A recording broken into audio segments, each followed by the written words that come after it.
Euro കപ്പിൽ group എഫിലെ മത്സരത്തിൽ തുർക്കിയെ പരാജയപ്പെടുത്തി പോർച്ചുഗൽ പ്രീ ക്വാർട്ടറിൽ ഇടം നേടി. 3 ഗോളുകൾ നേടിയാണ് പോർച്ചുഗൽ തന്റെ പ്രീ ക്വാർട്ടറിലേക്കുള്ള ഇടം ഉറപ്പിച്ചത്.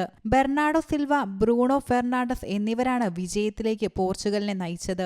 21-ാം മിനിറ്റിൽ ബെർണാഡോ സിൽവ ആദ്യ ഗോൾ വല കുലുക്കി. പോർച്ചുഗലിനായുള്ള താരത്തിന്റെ 12ാമത്തെ ഗോളാണിത്. ആദ്യ ഗോളിന് ശേഷം 7-ാം മിനിറ്റിൽ രണ്ടാമത്തെ ഗോളുമെത്തി. തുർക്കി താരങ്ങൾക്കിടയിലെ ആശയക്കുഴപ്പമാണ് ഓൺ ഗോളിലേക്ക് വഴിവെച്ചത്. തുർക്കി താരം സാമത്ത് അക്കിയാദിൻ ഗോളിക്ക് നൽകിയ മൈനസ് പാസിലൂടെയാണ് ഗോൾ വലയിൽ കയറിയത്. ബ്രൂണോ ഫെർണാണ്ടസ് 56-ാം മിനിറ്റിൽ പോർച്ചുഗലിനായുള്ള 3-ാം ഗോൾ നേടി. ക്രിസ്ത്യാനോ റൊണാൾഡോയുടെ അസിസ്റ്റിൽ നിന്നാണ് ഈ ഗോൾ പിറന്നത്. താരത്തിന് പന്ത് പോസ്റ്റിലേക്ക് തട്ടിയിടേണ്ട ആവശ്യം മാത്രമേ ഉണ്ടായിരുന്നുള്ളൂ. പക്ഷേ താരം സമാന്തരമായി ഓടിയെത്തിയ ബ്രൂണോയ്ക്ക് പന്ത് കൈമാറി. യൂറോ കപ്പിലെ റൊണാൾഡോയുടെ 7ാമത്തെ അസിസ്റ്റാണിത്. ഇത് യൂറോ കപ്പിന്റെ ചരിത്രത്തിൽ റെക്കോർഡാണ്. 2 മത്സരങ്ങളിൽ ജയിച്ച് 6 പോയിന്റുമായി ഗ്രൂപ്പ് എഫിൽ നിന്ന് പോർച്ചുഗൽ അവസാന 16-ലെത്തി. 3 പോയിന്റുമായി തുർക്കി 2-ാം സ്ഥാനത്താണ്. ചെക്ക് റിപ്പബ്ലിക് 1 പോയിന്റുമായി 3-ാം സ്ഥാനത്തും 4-മതുള്ള ജോർജിയയ്ക്ക് 1 പോയിന്റുമാണുള്ളത്.